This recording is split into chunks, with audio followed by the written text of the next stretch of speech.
Our lecture today is going to be on Post-Impressionism, which is the art movement that comes right after Impressionism. Now, Impressionism, and we talked about this recently, was all about finding perceptual color, broad, thick brushstrokes, things like that.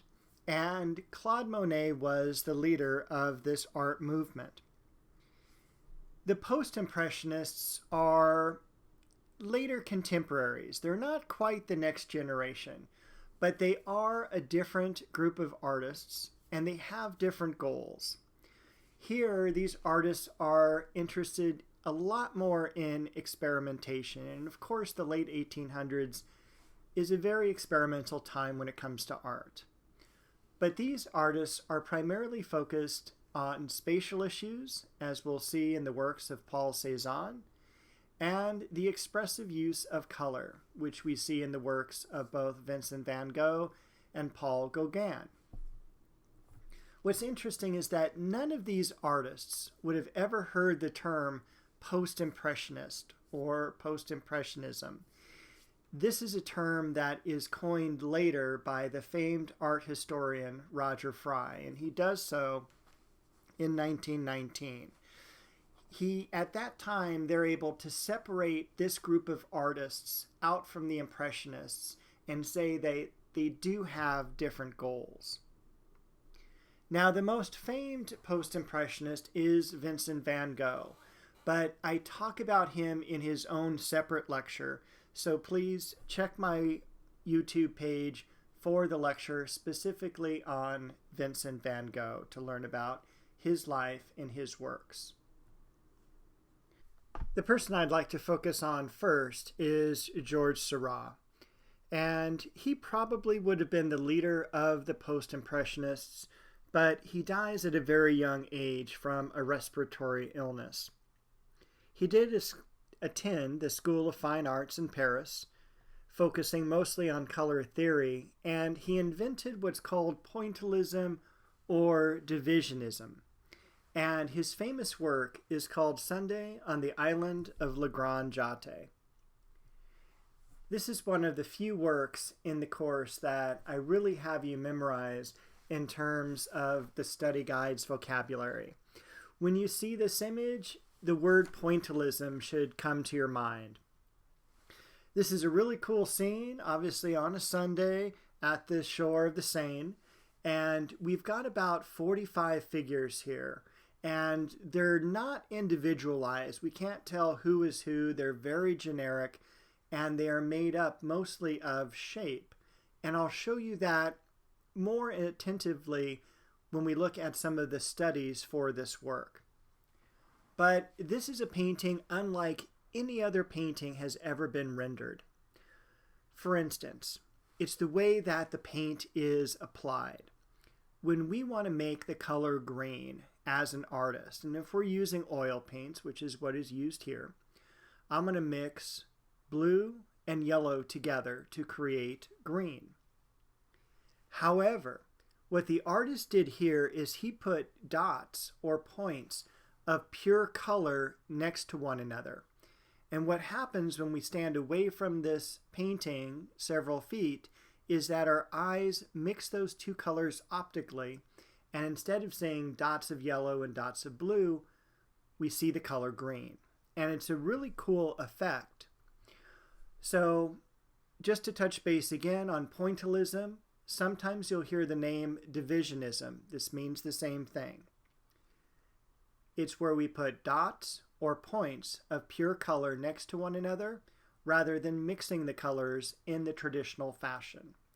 And I already gave you the example there of mixing the color green. Pointillism is an experiment in color theory. How many times do you have to do an experiment to see the outcome? Usually only once, or at the most a very few times. So we have very few pointillist paintings ever created, not only because we don't need to prove this theory anymore, because we prove it is successful with this painting, but also it took a tremendously long time to create that painting. It literally took 2 years. And that was a big part of Seurat's life. He also left us 60 preparatory drawings, so we can see in this case how shape is really important to these figures. It's not so much line, and it's definitely not individuality of these figures, but these are forms on the canvas. And I'm also going to put in the description box below this video a link to the Ferris Bueller's Day Off movie. The museum scene focuses in on this painting, which is at the Art Institute of Chicago. The next artist I'm going to talk about is Paul Cezanne. And this is the most influential post-impressionist artist behind Vincent van Gogh. Matisse is going to call him the father of 20th century art, while Picasso calls him the mother of 20th century art. Claude Monet, not only was he friends with Cezanne, his famous comment is Cezanne is the effing best. And Monet owned over a dozen Cezanne paintings. And when Monet was not having a very successful time in his studio, Monet's wife, Elise, would cover up the Cezanne paintings so that Monet did not have to look at the greatness that was Cezanne. We consider him important because his work is going to lead us on to our next two art movements, Fauvism and Cubism, both occurring in the early 20th century. He ended up going to school at the Académie Suisse, which is a school created by Charles Suisse, as the School of Fine Arts in Paris turned him down. And Cezanne's family also wanted this guy to follow in his father's footsteps and be a banker. But we have some great still life images that Cezanne gives to us. And in this work here, we can see how the table itself is crooked. It's not conforming from the left side to the right side. The bottle of wine looks like it's tipping over, and the apples that are on the table, some of them look as if they could easily fall off. There's incongruity with space here. And so Cezanne is playing with spatial planes. He's literally painting the image at the left from different points of view, and he's incorporating it all into one painting. Whereas the image at the right, that is going to be our very traditional, very academic still life work. The Great Bathers is an unfinished painting by Cezanne, and we can see here the inclusion of what we're going to find out is arbitrary color. We've talked about perceptual color with Impressionism, the color the object is at a particular moment in time. We also have local color, which up into the modern age, that's what artists were trying to capture. Local color is the color we know the object to be without having to look at it. But now with arbitrary color, it is where the artist gets to experiment and paint exactly the color he wants, whether it's design reasons, emotive reasons, maybe it's just the artist's favorite color. He gets to paint whatever color he wants to paint the object. So let's move on now to another style of painting that Cezanne is famous for. In the Gulf of Marseille shows us the hillside town of L'Estaque. And in this painting, we're not as focused on arbitrary color as much as we were during the last painting, although there is some of it present here. We're mostly concerned with the shapes and forms of these objects. Now, ever since Manet hit the street, we are interested in removing the idea of linear perspective, and that is definitely seen more and more in this painting, as we kind of see the buildings at the base of this painting, and then we have some water, and then we have some mountains, followed by the sky. There's a certain flatness to this painting. It is not as three-dimensional as we would like to see.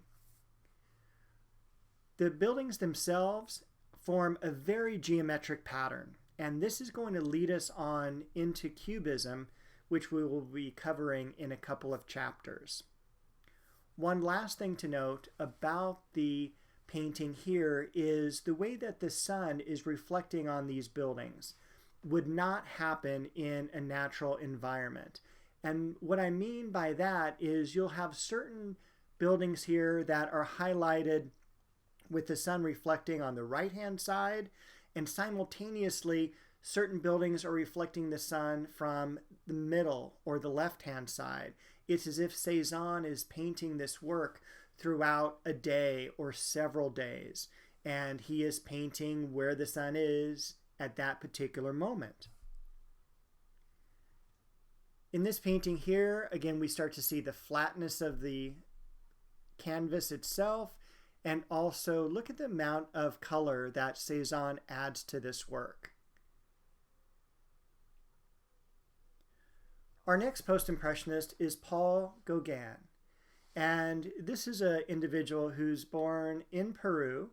His parents are French, and they do end up settling in France when he is about 8 years old. This is the roommate of Vincent van Gogh during the ear-cutting incident, and Gauguin is the one that relates that story to us.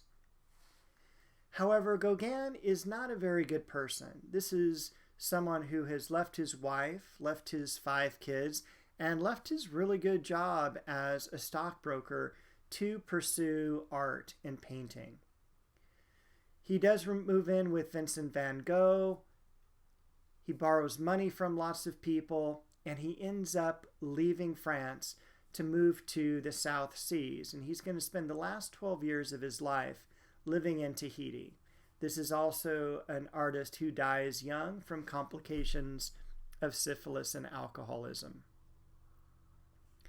His works are very much like Van Gogh in terms of their expressive use of color, especially with this vibrant red background to this painting. During Gauguin's time in Tahiti, he's going to end up marrying the woman you see here laying on the bed. And in this painting, we have the spirit of the dead watching over her. When we start adding elements like this into a painting, and we're going to see this from a lot of modern artists, including artists such as Matisse and Picasso, definitely Gauguin, the term is primitivism, where we start to borrow from non-Western cultures. And it adds a really wonderful hybridity to this new form of art that's being created. During the Van Gogh lecture, I mentioned that this was Paul Gauguin's most expensive work sold at auction. So I thought it would be a good idea at this point to show you the top 10 paintings that have been sold at auction. And even to get into the top 10, you're looking at $165 million. And what's exciting about these paintings is that 9 out of the 10 of these are from modern artists. Later in the semester, we'll look at works by Modigliani and Picasso. This is an abstract expressionist work by Mark Rothko, and we'll definitely talk more about him toward the end of the course. Gustav Klimt, who we saw his work, The Portrait of Adela Bloch-Bauer, during the Art Theft lecture. Jackson Pollock's work. Here is Gauguin's at $210 million. The Card Players by Paul Cezanne, which plays a really important part in the movie called The Art of the Steal. It's actually more of a documentary, but it is a really great film, especially if you like post-impressionist art. Willem de Kooning, and again, this is a abstract expressionist work. And then the number 1 work is back from the Renaissance. It is a work that we attribute to Leonardo da Vinci, selling at $400 million in the fall of 2017. And when you add the buyer's service fee into that, the price goes to $450 million. And now let's look at the artist Edward Munch, who is most famous for his painting called The Scream. And we're all familiar with this painting. We'll take a look at it in just a moment. Throughout his work, we're going to see themes of death. And this is a person who lived a very horrible life early on, with family members passing away, mostly from tuberculosis. This is his famed work, The Scream, which is expressionist in terms of color. This is supposed to be the manifestation of a scream in nature. This is another version of The Scream. There are 4 versions of this painting, and this was stolen along with Munch's version of the Madonna, which you see at the right, in 2004. More on that in our art theft lecture. We also have a few images where we make fun of this painting.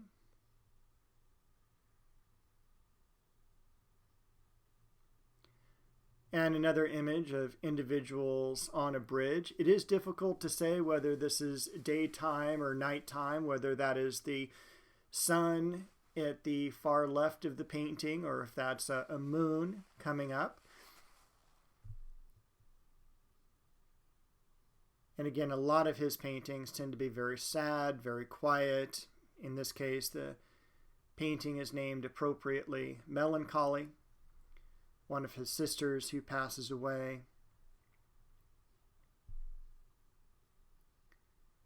Munch himself lives a very long life. Does a lot of traveling throughout Europe.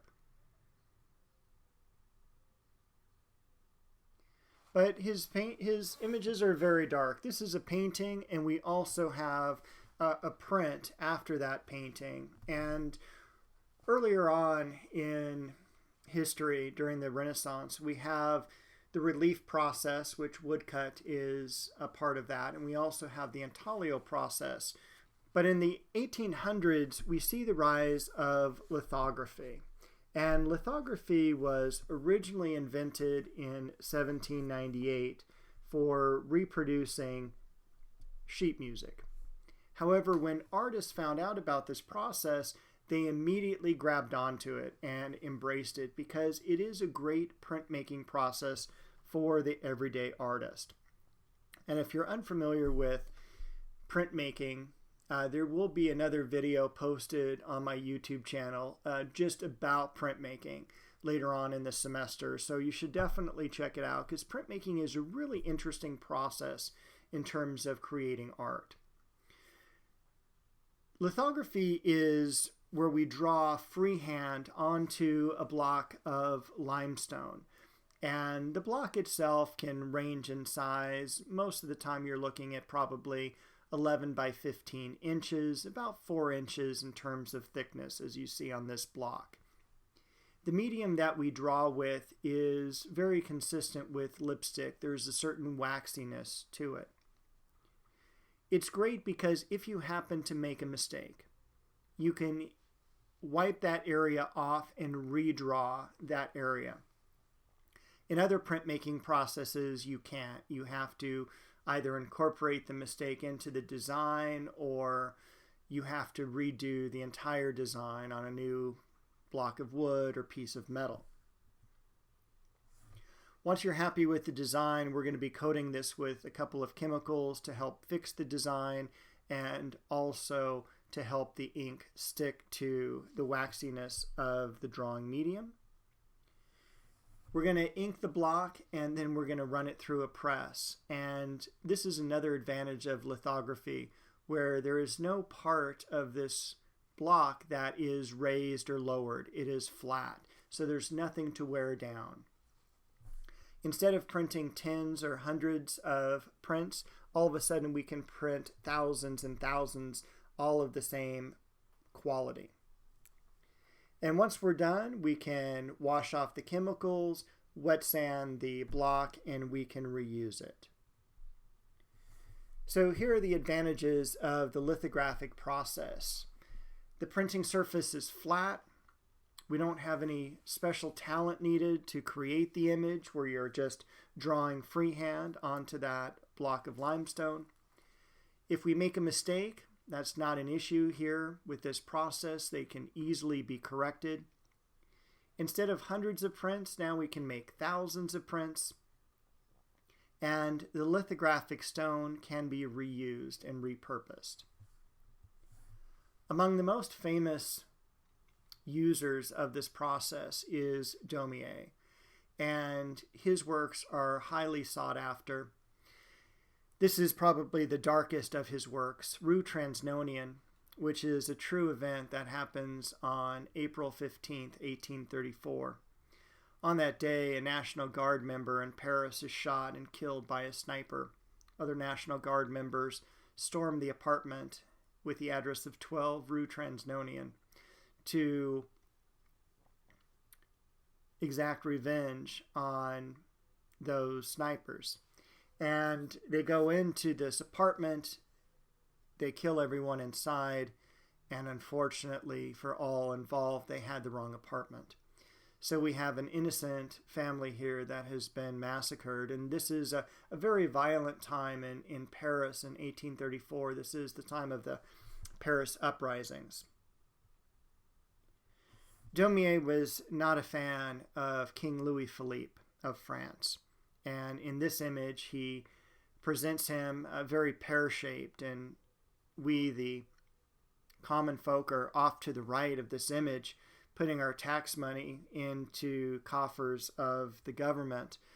The legislature is running up the money into the mouth of King Louis Philippe, and he is defecating out laws and bills.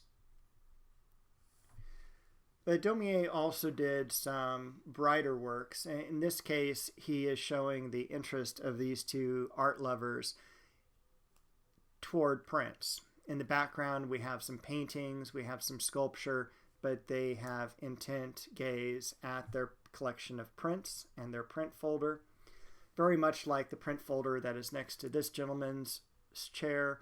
And he is looking off at his collection of fine arts, but his prints are right next to him. And so Daumier does his bit of trying to make printmaking among the fine arts. I'd also like to talk about a sculptor here, because we've talked mostly about painters in this class, but we do have post-impressionist sculptors such as Rodin. And one of his more famous works is The Gates of Hell, where you have over 200 figures cast in this work that's about 20 feet high. And it is made up of some specific sculptures that we're familiar with, such as the Thinker, which you see above the doorway, and also the three shades above that. But this is what would be considered high relief, when you have figures that are emerging almost fully formed from the background. And here is the Thinker, which was right above the doorway, and the three shades, which is really the same sculpture, and it's just positioned in three different ways. These works are created through the lost wax casting method, and this is something that has been around since the Bronze Age, around 2500 BC. This work that you're looking at on the screen, this is called a head of an oba. And an oba is a ruler of a dynasty. You can also kind of see at the very top, it appears to be hollow, and that's exactly what the lost wax casting method gives us, a hollow sculpture. And this is really important because all of a sudden we're using metal that is very expensive, in this case bronze. I kind of relate it to the chocolate rabbits we get for Easter. And when you're a kid and you see that chocolate bunny and you bite into it and all of a sudden you realize it is paper thin chocolate, you kind of wonder, like, what happened? Why isn't this solid? Well, obviously if it was solid, it would be so much chocolate, it would be very expensive, and it would not sell as well. The same type of methodology is put on this type of sculpture. If it was solid, it would be very, very expensive to the point where it would not be worth creating. And it's also now, with it being hollow, lighter in weight, it's less expensive, And those are some of the most important advantages of this process. This is a little bit of a diagram of how this works, but the lost wax casting method is about 9 different steps. You don't need to know the individual processes, but the idea is this gives us a hollow sculpture. The lost wax casting method, again, originated in Nigeria, and you see true lost wax casting being done here in this image. Probably the most famous of all of Rodin's works is The Burghers of Calais. Calais is a French port city in France, and during the 100 Years' War, it was seized by the British. In this sculptural work, you see the leaders of that city who have agreed to sacrifice themselves to free the city from the siege. And these individuals are walking off to their presumed death. This sculpture is interesting because it captures a moment of military defeat rather than one of victory. And it is also a sculpture that is basically on the ground. It is not up on a very high pedestal.